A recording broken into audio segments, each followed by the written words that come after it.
menunjukkan apa? Belum ada agama yang dapat menjawab konsekuensi. Apa tujuan organisasi ini sampai mengajarkan anggotanya Al-Quran dan hadis untuk memanipulasi Al-Quran dan hadis dan mengubah pemikiran komunitas Islam? Isa Ismail diangkat jadi Rasul, Madian tidak. Tapi daripada keturunan Madian diangkat menjadi Rasul, yaitu Nabi Shu'aib. Tetap. Rela mati Yesus. Kalau nggak ngapain dia datang ke bumi ini? Ya udah, rela matinya Yesus keinginan orang Kristen nggak? Enggak dong, keinginan kami itu. Kok keinginan kami? Berarti inginnya orang Kristen gimana? Nah, Begitulah. Yesus mati bukan keinginan orang Kristen. Yang diingini orang Kristen sebenarnya apa sih? Kan gitu.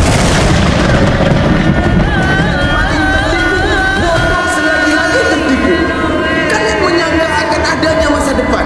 Kalian menyangka masa depan yang kalian prediksi untuk kekhawatiran kepada diri kalian.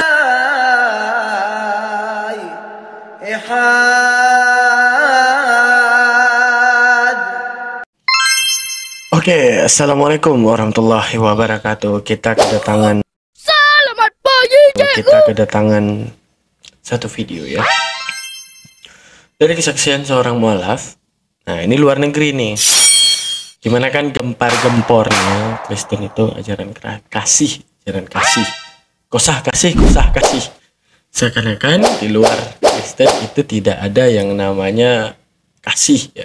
Padahal teman-teman, sekarang gini, kalau kita ingin berpikir secara logika, kira-kira tanpa bertuhan kita bisa untuk menyayangi sesama.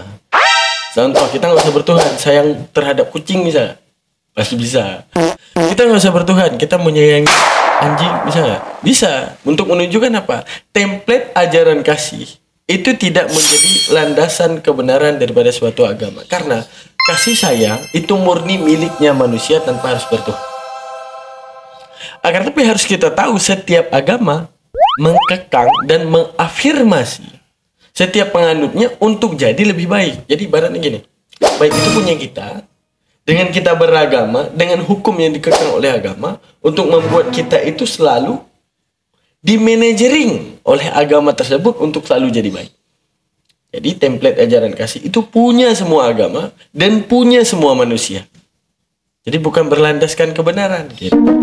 Akan tetapi yang capeknya bertemplate ajaran kasih, tapi justru perilakunya sangat tidak kasih.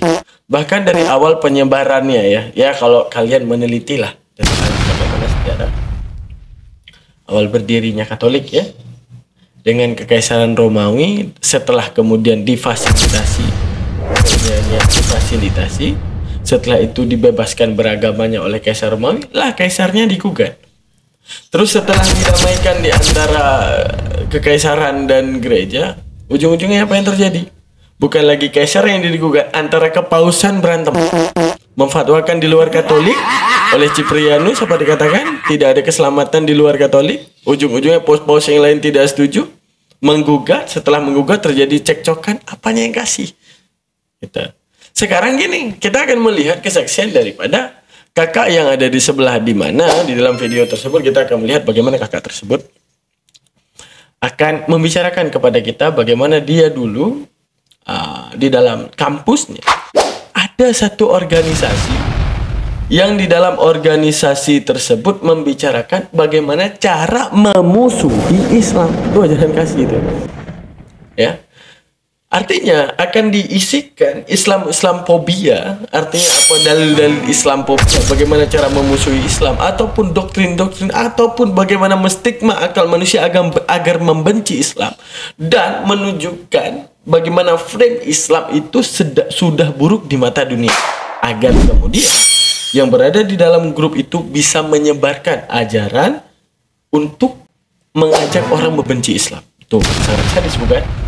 Nah, daripada kita berpusing-pusing, mari kita melihat kesaksian kakak ini ketika terbangunnya satu organisasi, dan organisasi itu direncanakan hanya untuk membenci Islam. Kita putar videonya. Kan pekerjaan untukku di Kedutaan Besar Amerika jika aku lulus dari hukum internasional. Jadi sekitar 7 tahun ke depan. Apa tujuan organisasi ini sampai mengajarkan anggotanya Al-Quran dan hadis untuk memanipulasi Al-Quran dan hadis dan mengubah pemikiran komunitas Islam? Mereka ingin kekuasaan dan kendali, Mereka juga menyadari bahwa aku pernah bertanya targetnya feminisme dan wanita. Dan jawabannya, jika kamu menghancurkan pria, hanya pria yang hancur. Jika kamu hancurkan wanita, kamu menghancurkan generasi penerusnya. Agar mereka kurang mengamalkan Islam. Agar mereka... Nah, strateginya mantap. Kalau dihancuri misalnya prianya, diubah imannya, ataupun untuk membenci Islam, paling konyol. Nah, karena gini konyolnya pria gini. Pria itu kan rentan dengan sikap aneh ya, teman-teman. Rentan dengan sikap aneh, misalnya udah benci Islam, kayak kemarin Salwan Momika ngapain bakar Al-Quran. Terus ditembak mati sama orang kan gitu.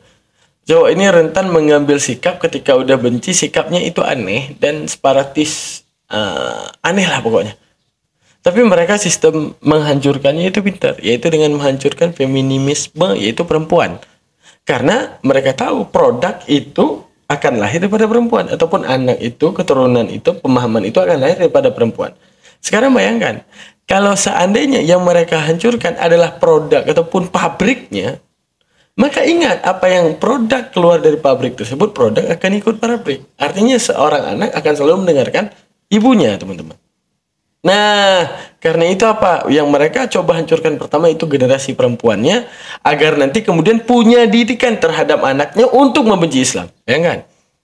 mereka. Jadi yang ada di pikiranku hanyalah wanita-wanita malang ini. Aku benar-benar tidak tahu apa itu Islam. Aku belum pernah mempelajari atau mencari tahu. Di sekolah ada mata pelajaran itu. Di buku sekolah menengah dikatakan Muhammad menderita epilepsi dan menderita serangan epilepsi. Dia sering mabuk. Hanya ada cerita mengerikan yang tidak benar. Jadi aku... Tuh, lihat, saking Islamophobia. Jadi jangan kosa kasih. Kosa kasih itu gini. Boleh fitnah Nabi gitu kan. Nggak apa-apa. Maksudnya boleh tunjukkan kami dalil-dalil yang pasti. Misalnya gini template-nya. Kan kita nggak mau ya. Kita berada dan memilih orang yang salah kan gitu ya. Nah misalnya Anda memiliki Paulus, Yohanes ya kan, yang menjadi murid-muridnya. Kami juga selaku manusia, kalau seandainya punya bukti-bukti yang kuat untuk membuktikan siapa Paulus, kami akan suguhkan. Karena kita sesama manusia, saya enggak mau Anda dalam kesesatan, maka bantu saya jangan berada dalam kesesatan. Misalnya ketika mengatakan Nabi Muhammad epilepsi, tunjukkan dalilnya. Dan atas landasan apa itu bisa dipercayakan. Kedua, ketika dikatakan apa? Nabi Muhammad, misalnya yang sering ya merak di antara kita itu, Nabi Muhammad itu seorang yang pedofilia sekarang. Oke, fine, kami terima. Pedofilia ditinjau dari era siapa? Seandainya daripada eranya, tunjukkan orang yang mengingkari. Contoh gini, ketika pernikahan Nabi Muhammad dengan Aisyah, tunjukkan tokoh separatis yang datang ke rumah Nabi ataupun sebuah tragedi yang tercatat, ya, ataupun dalam internal Islam sendiri yang mengingkari pernikahan Aisyah dengan Nabi Muhammad. Ada nggak yang mengingkari? Nggak perlu dalam Islam, di luar Islam. Saya Quraisy datang, wahai Muhammad, jangan kau nikahi anak kecil Muhammad misalnya. Ada nggak yang mendemo gitu? Nggak ada. Yang kalian dapat diksi apa? Nabi Muhammad menikahi Aisyah umur 6, tapi kalian nggak pernah dapat diksi orang yang mengingkari di era itu. Itu satu. Yang kemudian yang harus diperhatikan, di era selanjutnya, lihat di kitab kalian. Apakah ada culture yang sama di dalam kitabku, ataukah hanya terjadi di era Nabi Muhammad? Kalau itu ada di era Anda, maka berpikir kritislah. Kalau itu memang adat istiadat, kalau itu emang era yang berlaku saat itu dan mekanisme eranya beda dengan era yang terjadi pada kita, ya kita harus berserasa maklum dong. Untuk menunjukkan, coba kita lihat misalnya Salomo dengan begitu banyak istrinya, ataupun selirnya yang disebutkan dalam kitab kalian. Terus, bagaimana kemudian pernikahan Ribka? Tahu nggak Ribka? Ribka itu dinikahi umur 3 tahun. Tidak pernah Ribka itu tercatat dalam Al-Quran, tapi tercatat dalam literatur Yahudi dan juga orang Kristen tahu itu. Kenapa tidak pernah dikritisi Ribka dahulunya? Kenapa kemudian era Aisyah yang 6 tahun, 3 tahun, 2 kali lipat di atas Ribkah dikritisi? Kalau bukan hanya mencari jalur kebencian. Kalau saya mau kritisi, Ribkah dulu selesaikan. Selesai Ribkah, setelah itu kritisi Aisyah. Karena kita berusaha mengambil era yang di belakang, masukkan ke era kita. Jadi kacamata yang kita gunakan adalah kacamata 2025. Nggak bisa, nggak masuk, dan nggak nyambung. Karena kalau andaikan Nabi Muhammad melakukan sesuatu yang salah, maka dari awal sudah ada penentangan. Enggak sekarang. Dari awal sudah ada dalil pembanding yang menentang hal tersebut. Tidak ada di satu. Nah, sesuai apa yang dijabarkan. Nabi Muhammad epilepsi, mana buktinya? Ada-ada aja cara fitnah Islam ya teman-teman. Aku tidak tahu apa-apa tentang Islam. Aku pikir wanita muslim itu terbelakang. Mereka tidak tahu kehidupan sebenarnya. Dan itulah yang memotivasiku. Aku ingin memperbaiki dan selamatkan mereka. Mereka tahu menjauhkan orang-orang dari Islam itu sangat sulit. Tapi membuat mereka lemah, itu mudah. Aku ingat pernah mengobrol dengan putri seorang jenderal lainnya. Dan itu terjadi pada tahun 1970-an saat Iran mengambil alih kedutaan Amerika dan mereka menahannya. Aku bilang, mengapa ayah kita tidak pergi ke sana dan hancurkan semuanya? Dia jawab, aku juga menanyakan itu pada ayahku semalam. Dan dia menjawab, kebanyakan orang takut akan kematian, takut akan kehancuran. Ini membuat mereka tetap terkendali. Dan ini cara Amerika mengendalikan mereka. Namun saat orang mengamalkan Islam, mereka tidak takut mati. Maka sulit untuk dikendalikan. Nah ini benar-benar. Ini benar teman-teman. Sekarang gini, dalam pengertian penebusan dosa aja kan beda-beda nih. Malam saya debat sama Budar nih. Kalau sama Budar nih beda lagi. Mereka katanya udah ditebus dosa kan. Tapi kenapa?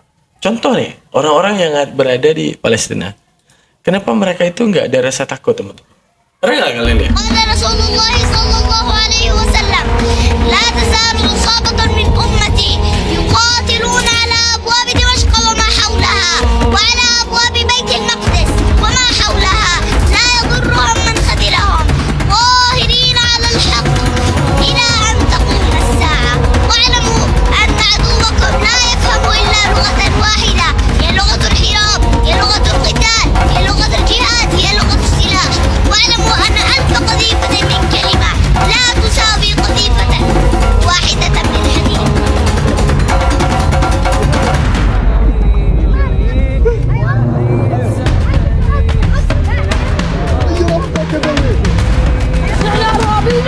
يا دول يا العرب يا عرب يا كل الدول نامي يا الخلايا النامي اصحوا حالكم من النورة اشمعنى احنا اطفال فلسطين تعرف ما تطفى ليش بس بالعكس الله معنا انت تطلع فلسطين. كانت هذه الحرب كثير صعبة علينا وكانت حرب قوية يعني 7 شهداء استشهدوا في هذا البيت.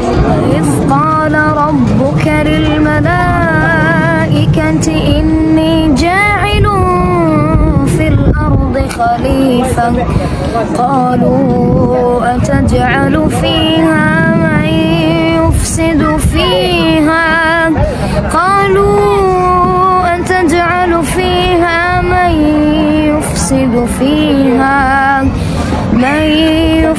فيها ويسفك الدماء ونحن نسبح بحمدك ونقدس لك قال إني أعلم ما لا تعلمون. Ya, ada seorang kakak beradik gitu yang diwawancara oleh reporter. Kemana abangmu? Dia menangis saat itu. Kenapa? Dia nangis bukan karena abangnya meninggal, bukan. Ketika abangnya dapat pahala syahid, dia belum. Paham maksudnya? Yang dia tangisi itu bukan abangnya meninggal. Kenapa Allah terlalu memilih kata dia. Dia nangis. Kenapa ya Allah engkau pilih abangku saja, aku belum? Kenapa abangku yang kau hadiahkan pahala syahid, aku belum? Dia pengen anak gitu. Bayangin, pahala syahid coy didapati. Syahid itu didapati dengan prosesi mati, nyawa. Ada nggak orang Islam yang takut? Nggak ada. Untuk menunjukkan apa? Islam sejati itu yakin dengan apa yang mereka raih. Sekarang daripada kekristenan, itulah yang membuat sesuatu hal yang aneh. Mereka yakin udah ditebus, mereka tidak berdosa, mereka boleh semena-mena, gitu kan? Dengan bertemplate kasih, mereka boleh makan segalanya, tidak ada batasan terhadap apa yang mengekang mereka. Tapi mereka takut mati. Itu kan heran kita ya teman-teman. Jadi siapa yang sebenarnya ditebus dosa? Karena kalau arti ditebus dosa, bagi contoh ini teman-teman. Contoh ini buat kalian. Andaikan kalian itu gini, Daman, ya. Nih, kamu dapat tiket masuk Ancol bebas, mau main wahana apapun bebas, mau makan apapun, ada perbelanjaan bebas, mau belanja apapun. Kira-kira saya dengan senang akan masuk, atau saya jangan, saya nggak mau. Gimana? Seharusnya sikap kita itu gimana? Sikap kita itu seharusnya ingin dan mau dan sangat berketerbutuhan untuk hal itu segera didapatkan, ya kan? Sekarang gini. Ini Ancol aja ya. Sekarang enggak, jaminannya itu kerajaan Bapa. Sorga. Sorga udah dijanjikan nih. Sorga udah janji banget nih. Kalian bakal dapat sorga nih. Siap. Apa syaratnya? Enggak ada, mati aja. Kenapa? Kami kan banyak dosa. Kami kan banyak perbuatan. Kami kan banyak kejahatan. Enggak ingat kalian pengorbanan Kristus yang menumbalkan darahnya demi dosa kalian. Udah aman, tinggal mati, sorga coy, mengalahkan Ancol. Kira-kira kita akan berbondong-bondong ke kerajaan Bapa atau justru takut? Berbondong-bondong dong. Ya kan? Tapi sekarang fakta di lapangan yang kita hadapi adalah orang-orang yang takut akan kematian. Yang padahal kematian itu mengantarkan mereka kepada sesuatu yang mereka iming-imingkan. Yang mereka omong-omongkan. Akan adanya keselamatan di dalam kekristenan. Akan adanya balasan sorga terhadap kekristenan. Akan adanya jaminan sorga terhadap kekristenan. Akan adanya jaminan keselamatan terhadap kekristenan. Nyatanya takut diselamatin. Nyatanya takut akan kematian yang menjadi perantara antara mereka dan sorga Bapa. Seharusnya mereka berbondong-bondong mau. Kalau kita capek, bunuh diri nggak langsung surga. Atau apa misalnya? Pokoknya segala sesuatu nggak langsung jaminan surga. Kita butuh pertobatan. Kita butuh datang kepada Allah untuk selalu meminta ampun. Kalau mereka enggak, lu mau ngapain aja, gue udah tebus lu. Gue udah datang, dosa lu udah nggak ada lagi. Jadi hubungan antara Allah dengan manusia udah tercemar karena dosa yang diwariskan oleh Adam. Maka datangnya Kristus dengan karya penebusan dosa untuk tebus dosa kalian, biar kalian aman dan safety. Gak perlu lagi tobat-tobat. Ya. Nah, sekarang gini, setelah ditebusnya dosa seluruh umat manusia, kenapa takut untuk kembali ke kerajaannya? Dia aja berani datang ke kerajaan kita manusia. Tuhan aja meninggalkan kerajaannya datang ke kerajaan manusia. Kenapa kita tidak berani untuk datang ke kerajaan Bapa? Tuh, Kristen, coba jawab. Andaikan berani, tunjukkan bukti solidaritas kita. Andaikan hidup dunia ini udah parah, udah capek, udah nggak sanggup. Ya udah, ngapain di dunia lagi? Yang ada dengan banyaknya orang Kristen di Indonesia akan menyebabkan kemacetan parah.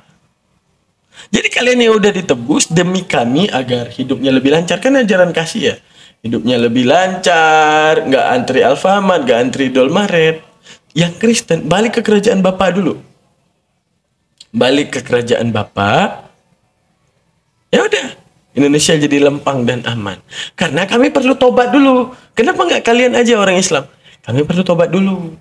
Kami harus ibadah, kami harus tobat, kami harus memohon ampun kepada Allah.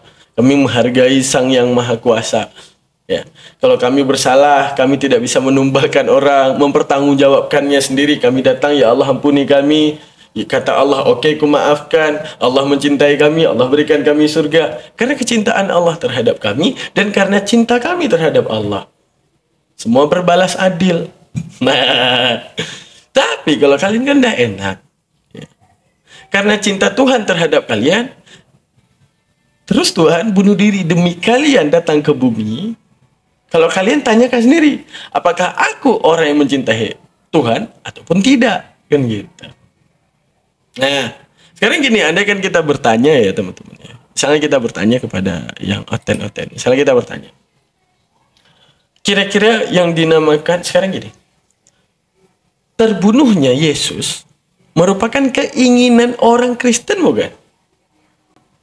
Mereka akan menjawab, ya itu kan telah ternubuatkan. Kita sederhanakan. Sekarang apa namanya itu, kesederhanaan tersebut, kesederhanaan. Bentar, ini saya tunjukkan ya satu video ya. Nah, debat saya tadi pagi dengan Bu Darni ya. Gimana ya? Dimana mereka dalam penebusan dosa aja sebenarnya mereka ragu ya teman-teman ya. Sekarang gini, kalau kita mati syahid, auto surga, tanpa hisab, nggak ada yang ragu. Justru yang berada di Palestina malah mengejar. Mereka dijamin surga, mereka ragu. Ini buktinya. Karena apa? Menjelaskan konsep pengorbanan dan penebusan dosa saja, mereka berbeda-beda dan berbeda keyakinan. Bagaimana itu menjadi hal yang pasti, sedangkan definisi dan penjabarannya aja berbeda. Seharusnya kalau itu sesuatu hal yang pasti, misalnya, apa itu syahid? Syahid, kamu berperang di jalan Allah, artinya benar-benar kamu mengorbankan nyawamu untuk berjuang di jalan Allah, yaitu berperang melawan kafir harbi, bukan kafir dhimmi nih, kafir harbi di dalam perangnya, dan nyawamu tertumpas, maka surga. Tanya ke seluruh orang muslim, konsep pengorbanan nyawa di balik yang namanya jihad fisabilillah. Satu pemahaman nggak? Satu pemahaman. Jaminan surga nggak? Jaminan surga. Berani nggak? Berani. Auto masuk surga nggak? Auto. Tak pakai hisab nggak ada, tembus langsung ke surga. Semua aman, nggak ada yang berbeda penjabaran. Sekarang beda Kristen, beda pernyataan di balik pengorbanan dan di balik penebusan dosa. Tidak percaya. Ini contoh penjabaran daripada Bu Darni aja. Saya baru dengar malam itu. Nih kita dengar nih. Para nabi akan menghakimi dunia kelak di akhir zaman. Para nabi kelak menghidupkan orang di akhir zaman. Yesus, Yohanes 6 ayat 40, aku akan membangkitkannya di akhir zaman. Kalau sudah dia membangkitkan di akhir zaman, udah jelas dia Tuhan Damian, penguasa, dia penguasa. Nah, itu masih mah kau ini hasil lilian, kau khianat kepada dia. Nah, ini nanti kalian inilah nanti maaf. Kita secara iman ya. Kak Darmi, kayak mana ya? Aku nggak juga ngikut dia. Aku kan bilang aku ateis. Oh, ateis kau? Oh, dulunya? Iya. Oh gitu. Oh, ya udah samanya mau ateis tapi kau. Sekarang juga. Malam, sebentar, maaf ya. Maaf, Bang Juma. Aduh, aku sangat menyayangi Bang Juma ya. Maaf ya Bang Juma dan teman-teman Muslim. Nabi Muhammad berkata, Bang Juma karena udah ditemuin Bang Juma kemarin. Ya kalau nggak adanya si Juma itu ya kan, begitu temu Bang Juma ada baik dia, menyayangi aku Bang Juma gitu kata dia. Nih kita lihat ya konsep pengorbanan penebusan dosa aja dari Kristen ini gimana kita dengar. Ya. Benar. Tetapi Yesus berkata, aku tidak tahu selamat atau tidak. Ya. Benar. Aku Rasul Allah, tetapi aku tetap tidak tahu selamat atau tidak. Ya. Benar. Tetapi Yesus berkata, aku gini. Bahwa Nabi Muhammad aja ngomong ke umatnya, aku saja tidak tahu bahwa aku akan selamat ataupun tidak. Nabi Muhammad. Karena Nabi Muhammad itu manusia. Sekarang siapa yang tahu tentang konsep surga dan neraka? Dan bagaimana kejadian yang sebenarnya tentang hal tersebut? Nggak ada. Jadi Nabi Muhammad sendiri, andai kan Nabi Muhammad sombong, bilang gini, aku udah jaminan surga nih. Kalian banyak-banyak ibadah ya. Jangan kayak gue, kalau gue udah aman, gue ada surga gitu. Apa pemikiran kita? Allah itu tidak adil. Membeda-bedakan hambanya, sedangkan kita capek ibadah masih antara surga dan neraka. Sedangkan dia tinggal Allah pilih untuk jadi seorang rasul, Allah jaminankan surga kebahagiaan selamanya. Enak banget, kenapa Allah nggak memilih gua aja jadi rasul? Kenapa harus dia? Enggak, Nabi Muhammad apa dengan netralnya bilang, aku manusia sama seperti engkau. Siap? Siap. Aku hamba sama seperti engkau. Siap? Siap. Andaikan aku berdosa, aku juga harus bertobat sama seperti engkau. Siap? Siap. Andaikan memang aku berdosa, aku juga harus diazab sama seperti engkau. Siap, siap. Bedanya Nabi Muhammad implementasinya menjadi seorang rasul, bahkan ibadahnya dapat mengalahkan kita. Apalah ibadah kita dengan ibadahnya para rasul. Apalah zikir kita dengan zikirnya para rasul. Apalah hebatnya sabarnya kita dengan sabarnya para rasul.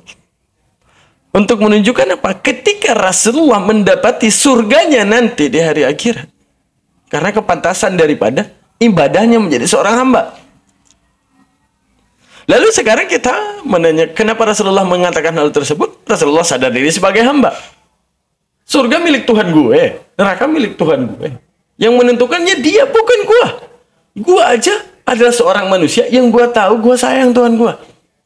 Gue beribadah habis-habisan. Gue berzikir habis-habisan. Yang gue tahu gue cinta dia. Soal surga neraka itu urusan dia. Bahkan Nabi Muhammad dengan beraninya, contoh kita ini adalah hamba yang taat. Ya, kita ibadah dengan sangat hebat. Apakah kita bisa menjamin surga dan neraka? Kalau kita bisa menjamin, aku pasti surga. Kita memerintahkan Tuhan. Kitalah Tuhannya, dialah hambanya. Sekarang dialah Tuhannya. Suka-suka dia dong. Untuk menunjukkan itulah Nabi Muhammad memberikan free will bebas terhadap keterbebasan Tuhan. Aku memang utusannya. Aku memang adalah merupakan manusianya. Maka aku memberikan hak bebas kepada dirinya sebagai sang penguasaku untuk memasukkan aku kemana? Ke surga atau ke neraka. Makanya hadis itu berbunyi tentang free will-nya Tuhan. Menentukan manusianya mau di mana. Bahkan kepada Rasulnya sendiri. Tapi secara dhaniyah, kata Allah, Ana bidhanni abdi, aku bagaimana disangka oleh hamba. Sekarang untuk sosok Rasulullah dengan ibadahnya mengalahkan segala ibadah manusia yang ada di muka bumi ini. Kemanakah Rasulullah? Itu saja. Jadi dan kita, sangkaan kita dengan menyangka Rasulullah di surga, maka Allah akan wujudkan bahwa Rasulullah itu berada di surga. Itu adalah kebenaran dan hidup. Siapa yang percaya kepada aku akan hidup walaupun sudah mati. Siapa berani mengatakan para nabi? Aku juga berani. Kebenaran dan hidup. Oke. Daman juga berani. Kita juga berani ya teman-teman ya. Ngomong, akulah jalan kebenaran dan hidup. Nggak ada yang sampai ke Ancol, ke Loi melalui Daman. Bisa. Siapa pun bisa ngomong. Masalah itu hanya sebuah tulisan doang. Siapa telepon di jam segini? Teman-teman, kita lihat buktinya bagaimana Kristen itu sendiri ragu di dalam pengorbanan darah Yesus itu ya. Pengorbanan darah Yesus menebus dosa. Kristennya ragu. Buktinya ragu apa? Definisinya aja berbeda. Jangankan tentang Tuhan, tentang definisinya aja berbeda. Mari kita lihatkan. Ya, ini nonton nih. Maaf Yohanes ya. berapa kan gitu? Biar kita buka juga. Maaf ya. Pasal 8. Pasal 8. Aku jangan kena geruduk ya. Kalau yang Enggak, aman. anak Abraham kan ada dua. Ya kan? Yohanes pasal 8 nomor 39 sampai Ishak dan Ismail. Ya kan? Ada satu lagi anak Abraham, Madian namanya. Ada satu lagi, tapi yang dihitung yang dua ini dulu, Siapa yang dua bilang ini dia ya tuh? kan. Nah, Mereka membeda-bedakan anaknya Abraham. Kita nggak ada, sama aja. Mau Ibrahim, Ishak, Madian sama aja. Bedanya Ibrahim, Ishak, Ismail diangkat jadi rasul. Madian tidak, tapi daripada keturunan Madian diangkat menjadi rasul yaitu Nabi Shu'aib. Tetap, ya kan? Kalau oten aja membeda-bedakan, yang penting-penting diambil, yang nggak penting dibuang. Ishak anak perjanjian. Ismail kan sudah, ya maaf, di dalam Alkitab fokus baca Bible-nya aja, jangan ditafsir dulu. Iya, aku udah tahu itu, ngerti aku itu. Kalau sejarah itu nggak mungkin orang Kristen. Ya, dibacakan aja dulu, Sampai ayat berapa aku baca? Sampai 44 sampai 45 juga boleh. Oh bang, aku izin bentar mau mandi ya. Oke, dadah, Oh, selamat iya. mandi. Coba dibacain sama Budar nih. Firmanku tidak beroleh tempat di dalam kamu. Apa yang kulihat pada Bapa, itulah yang kukatakan, dan demikian juga kamu berbuat tentang apa yang kamu dengar dari Bapa. Tetapi yang kamu kerjakan tak pekerjaan musnah. Kekasih aku, sebab bukan mengutus aku. Apakah sebab kamu keinginan Bapamu? Kebenaran. Ia berkata, Bapa Ya. Yang menginginkan Yesus dibunuh siapa?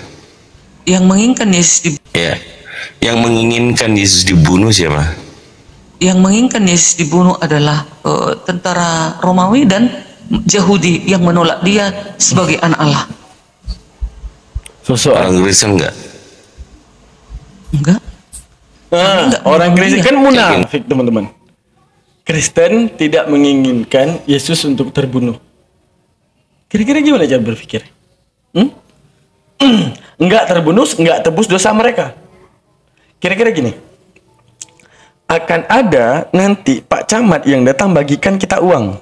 Itu kita nantikan dan kita ingini enggak? Kita ingini kapan ya Pak Camat datang? Sekarang dalam doktrin gereja mereka meyakini apa? Akan ada anak manusia dengan karya penebusan, dengan karya darahnya akan menebus dosa kita. Kira-kira diingini enggak? Berarti ketika ditanyakan oleh Kang Dito, kira-kira siapa yang menginginkan Yesus untuk mati? Siapa? Muslim apa Kristen? Kristen. Jadi kalau kita meninjau, mana umat paling baik terhadap Yesus? Muslim. Muslim menginginkan Yesus tidak mati. Buktinya membela penuh Yesus itu tidak mati di tiang salib, tapi diserupakan. Mana umat yang ingin Yesus mati? Kristen. Enggak. Enggak dong. Yakin enggak? Yakin. Kalau enggak, kenapa mengimani bahwa Yesus dibunuh? Karena itu harus terjadi. Karena itu sudah dinubuatkan di dalam. Nah, kalau udah nubuatan, masih menginginkan Yesus dibunuh atau tidak sebenarnya? Ya, itulah kedatangan dia. Harus seperti itu. Jadi itu karena cinta. Digoreng lagi. Enggak, karena cintanya lah kepada manusia. Bayangkan loh, dia rela. Tadinya dia di istana kerajaannya yang mewah, tapi dia turun ke bumi demi untuk menyelamatkan umat manusia. Bu Darni dinubuatkan Bu Darni dapat bonus skincare. Nah, kapan? Nanti di tanggal 25 Maret. Kira-kira diinginkan nggak itu? Ayo. Iya, tetaplah diinginkan yang itu. Nah, kalau skincare aja Bu Darni menginginkan. Terus gini, dinubuatkan akan ada anak Allah ataupun sang putra tersebut yang menebus dosa manusia. Kira-kira diinginkan nggak nubuatan tersebut? Diinginkan. Apa yang terjadi dalam nubuatan kematian? Kira-kira kematian sang putra itu diinginkan nggak? Kira-kira coba jawab. Yang jujur. Tapi di sini muter-muter. Itu diinginkan. Ya udah, Yesus dinubuatkan untuk dibunuh. Diinginkan nggak kematiannya? Ya, Yesus itu sebelum kami ada sudah dinubuatkan di dalam. Ya udah, maksudnya orang Kristen orang yang menginginkan kematian Yesus nggak kira-kira? Kalau tidak diinginkan nggak ada penebusan dosa. Nggak ada. Kalau nggak diinginkan nggak ada penebusan dosa. Terpaksa harus. Bukan begitu cara. Nah, bukan begitu. Itulah makanya menunjukkan gini, segala sesuatu yang datang dari Allah tidak ada yang namanya kebingungan. Tapi segala sesuatu yang ditulis oleh tangan manusia, yang dipikirkan oleh pikiran manusia, ingat pikiran manusia itu terbatas. Ya. Jadi pikiran manusia itu terbatas dari A sampai Z, dari kiri sampai kanan, atas sampai bawah, sehingga batasan tersebut yang tidak mungkin batasan itu dapat membatasi Tuhan. Hingga muncullah kebingungan dalam menjabarkannya. Kayak tadi itu, dinubuatkan dengan kematian tebus dosa. Ini orang Kristen. Kira-kira orang yang menginginkan Yesus mati siapa? Bukan gitu. Oke, jadi gimana? Jadi itu telah dinubuatkan, ya, akan kematian menebus dosa. Sekarang gini, dinubuatkan kepada Anda yang Kristen. Ya. Apa nubuatan? Tertulis Lurah RT 16 telah menuliskan ada 16 orang dari kelurahan yang kemudian akan mendapat dana bantuan 10 juta seorang. Akan tetapi dengan membunuh kucing misalnya. Kira-kira diingini nggak untuk bunuh kucing? Diingini, yang penting uang keluar kan gitu. Sekarang kematian Yesus diingini nggak? Diingini, tapi bagaimana jawaban? Yang berputar-putar tersebut menunjukkan apa? Satu diksi tentang adanya kebingungan. Satu diksi yang tidak akan pernah bisa diimani. Wujud daripada wujud daripada kebingungan. Dan itu wajib Kristen sadari. Cuma mereka tidak mau sadar saja, teman-teman. Padahal kalau mereka sadar itu bagus gitu kan. Nah, daripada hal tersebut, seharusnya mereka sadar dengan apa yang terjadi. Nah, di sini mereka muter. Kalau mereka mengatakan menginginkan, mereka jahat, menginginkan kematian Yesus. Kalau mereka mengatakan tidak mengingini, ya berarti mereka sangat tidak menghargai karya penebusan Yesus. Serba salah, coy. Mau lari kemana? Kita lanjutin. Untuk menilai penebusan itu enggak seperti itu. Itu karena cintanya kepada manusia, maka dia rela mati. Manusia nggak cinta sama Tuhan ya masalahnya. Untuk menebus dosa manusia ini, menebus manusia ini dari kutuk. Nggak ada dia bilang rela mati, dia itu minta dikasihani. Ya, rela mati Yesus. Kalau nggak ngapain dia datang ke bumi ini? Ya udah, rela matinya Yesus keinginan orang Kristen nggak? Enggak dong, keinginan kami itu. Kok keinginan kami? Berarti inginnya orang Kristen gimana? Nah, begitulah. Yesus mati bukan keinginan orang Kristen. Yang diingini orang Kristen sebenarnya apa sih? Kan gitu. Cara penebusan Allah itu. Makanya di dalam Yesaya, dengar. Terbunuhnya Yesus saya bukan penebus keinginan orang Kristen. Jadi keinginan Kristen yang kayak gimana sih? Gitu benarnya. Ya, keinginan Kristen ini, ya, bagaimana apa yang dikehendaki oleh Elohim itu? Oke, Elohim menghendaki Yesus harus mati. Berarti keinginan orang Kristen adalah Yesaya 41 ayat 1. Janganlah takut, sebab aku telah menebus engkau, katanya. Ada ayatnya. Ini Nabi nih, Nabi Yesaya. Lalu dikatakan juga Yesaya 43 ayat 11. Akulah Tuhan dan tidak ada juru selamat selain daripada. Nah, udah? Ngapain? Oke. Yesaya, Yang tadi dulu benar nih. Yang menginginkan Yesus mati siapa? Yang menginginkan Yesus mati ya tentara Roma dan orang-orang Yahudi. Oke. Orang-orang Yahudi Yang menolak Yesus diinginkan orang adalah Kristen terhadap Yesus apa? Yang diinginkan orang Kristen terhadap Yesus, kami diselamatkan. Kami diselamatkan. Karena apa bisa selamat orang Kristen? Ya karena kami sudah menerima bahwasanya Yesus itu datang untuk atas landasan apa orang Kristen diselamatkan? Nggak mau jawab pokoknya. Atas kematian Yesus, Paman. Kematian Yesus, Paman. Ya dong. Udah nih. Umur dikit lagi loh, benar nih. Disuruh Yesus nih. Percaya dah. 50 umur kuda. Nanti bulan 451. Jangan bal otak Budani. Bilangin. Apa?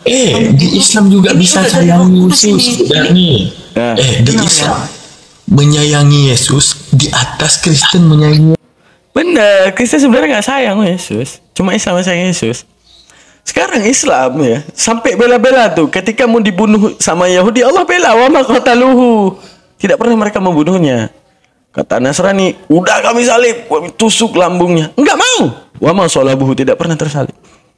Akan tapi lakin syubbihalahu. Dia orang yang mulia, sehingga kau serupakan dengan orang yang fasik yang kau nubuatkan dalam Mazmur 91 ayat 8. Engkau hanya akan menontonnya pembalasan terhadap orang fasik. Artinya dilindunginya sosok yang mulia tersebut untuk menonton pembalasan terhadap orang fasik itu tusuk lambung tersebut. Saking cintanya orang Muslim kepada Yesus, tidak mau Yesus itu mati terhina.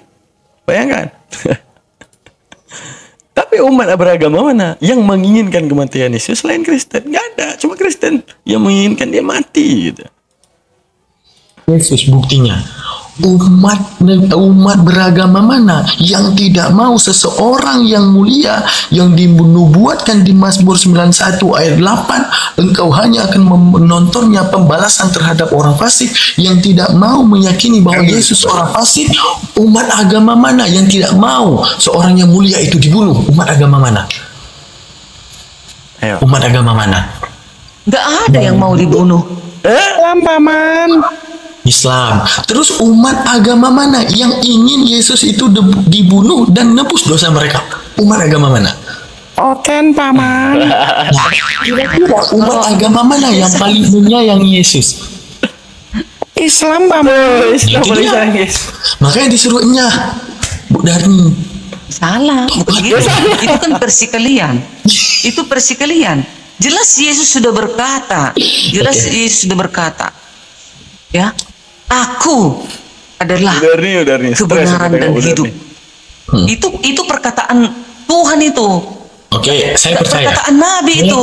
Saya percaya Isa Al-Masih, Yesus Kristus adalah jalan, kebenaran, dan hidup. Nah, ini saya udah percaya nih. Siapa kebenaran? Kutanya kau dulu, Dek. Kebenaran itu siapa? Tentang siapa kebenaran? apa yang dia sembah dan juga akulah kebenaran, nggak ada. Dia tulisnya akulah jalan kebenaran, menunjukkan bahwa dia adalah tutorial sampai kepada Tuhan. Oke, kita lanjut ke video yang tadi ya. Nah, ke video ini, kesaksian mualaf ini kita udah sangat jauh ini ya. Nah, kita yang kesaksian mualaf dia tadi loh, mana dia? Nah, kita lanjutin. Kira-kira apa kesaksiannya lagi? Baru sadar setelah menjadi Muslim. Oh, sekarang aku mengerti. Situasi berbahaya seperti apa yang pernah kamu alami saat gabung di organisasi ini dan bagaimana menghadapinya? Aku tidak pernah menghadapi bahaya apapun. Bahkan aku belum selesai dengan mereka. Saat itu di tahun ketiga aku kuliah. Dan saat masih kuliah, aku belajar tentang Islam di malam hari. Dan berkuliah di siang hari di hubungan internet. Oke, berarti kakak ini seperti yang tadi kita bilang, organisasinya itu emang sengaja dibangun untuk membenci orang Islam. Jadi tugas dia malam hari itu belajar tentang Islam gitu kan. Nah, belajar tentang Islam, cari-cari delih.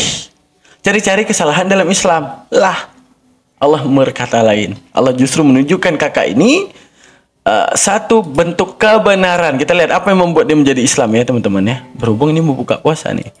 Jadi kita langsung. Karena sudah lama sekali, tepatnya beberapa hari. Namun seminggu sebelum aku memeluk atau kembali ke Islam, aku bermimpi berlari ke... Itu ya, stigma masyarakat yang capek. Kalau di Indonesia ini stigma mu'alaf itu pindah agama. Stigma orang luar, Islam itu balik ke rumah. Kemarin tersesat di luar rumah, Islam itu rumah, balik lagi gitu. Nah, takutan. Ada yang mengejarku dan itu jahat. Aku tidak bisa melihatnya, hanya mendengarnya.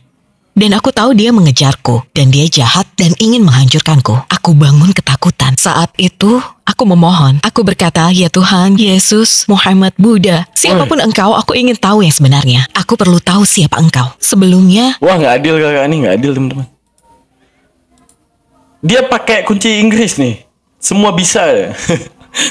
Semua Tuhan dikaitin nih. Wah, ngeri nih. Oke. Aku membaca dan belajar agar tidak menjadi seorang Muslim. Karena aku cinta Al-Quran tapi tidak ingin Islam. Karena akan menggagalkan segalanya. Setelah mimpi itu, aku ingin tahu kebenarannya.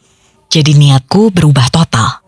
Saat itu terjadi... Dalam waktu seminggu, aku mendapat telepon dari seorang mahasiswa di kampus. Bagaimana dia tahu nomorku hanya Allah yang tahu. Dia bilang, karena aku biasa menanyai orang, yang aku temui orang Muslim. Dia berkata padaku ada sekelompok orang di sini. Mereka berkeliling Amerika. Dan aku ceritakan tentangmu, mereka ingin bertemu denganmu. Aku setuju untuk bertemu mereka. Masya Allah, pria itu namanya Namatullah. Usianya lebih dari 80 tahun. Jenggot putih besar, tidak ada rambut hitam sama sekali, hanya berambut putih, tapi sangat cerdas. Wow. Dan aku bertanya, dan dia memberitahuku.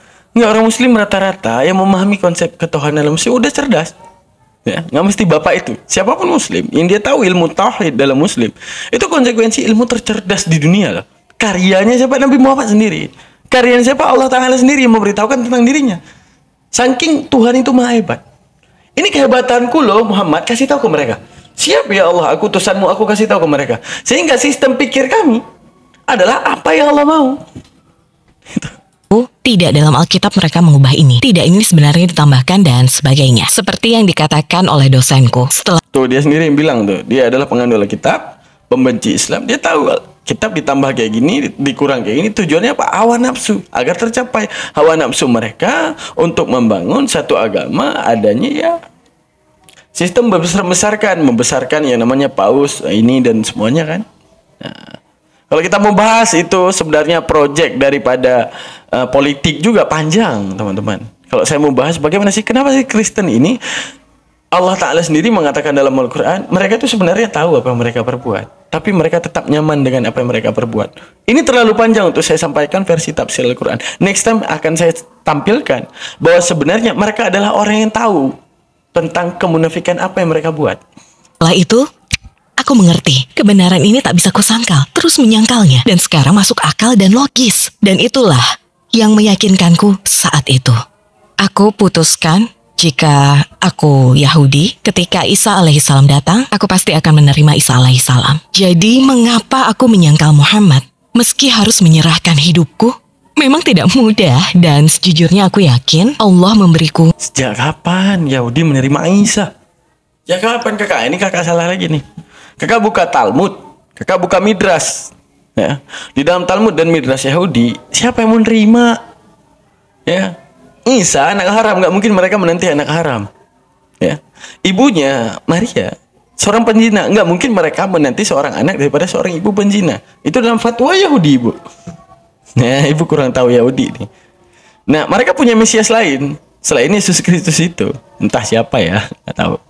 Kekuatan karena aku dulu anak manja. Aku anak yang suka merengek pada ayah, ingin ini, ingin itu, dan akan diberikan uang untuk membelinya. Bukanlah keputusan yang mudah, tapi bagaimana bisa aku menyangkal kebenaran ini? Jadi, tidak semua dalam Islam bisa aku jelaskan. Namun Allah terus menunjukkan padaku untuk membuatku lebih kuat. Allah pasti akan berikan yang. Nah, akhirnya dia memeluk Islam. Ini penutup kita ya teman-teman. Di mana Islam itu menunjukkan apa konsekuensi akal. Di mana tidak ada satupun dalil dalam Islam itu yang mengkhianati akal, sehingga kakak ini bersikukuh dan teguh untuk memeluk Islam. Mantap, luar biasa. Kita tepuk tangan, ternyata kakak ini luar biasa dalam memilih Islamnya ya. Kita tepuk tangan, mana dia? Buat orang yang masih belum memeluk Islam, jadi nah itu buat yang belum memeluk Islam. Nah, jadi teman-teman, karena gini, Islam itu karena logik. Sekarang gini, agama mana yang menjawab tujuan Tuhan menciptakan akal selain Islam? Nggak ada. Coba cari. Di Bekasi kita menyembah Tuhan yang bermediasi patung. Di mana patung kita tahu kelemahannya, tapi kepada Tuhan kita sebutkan maha kuat. Saat kita sebutkan maha kuat kepada maha lemah, di situ saja sudah tidak nyambung. Menunjukkan apa? Belum ada agama yang dapat menjawab konsekuensi akal, ya, dengan tujuan Tuhan menciptakan kita akal dan membedakan kita dengan binatang. Islam menjawab, lu kau berikan akal biar lu waras. Setelah lu waras, lu pasti punya diferensial pembeda. Mana baik, mana buruk, mana manusia, mana bukan, mana patung, mana matahari, mana biawak, mana makhluk, mana Tuhan.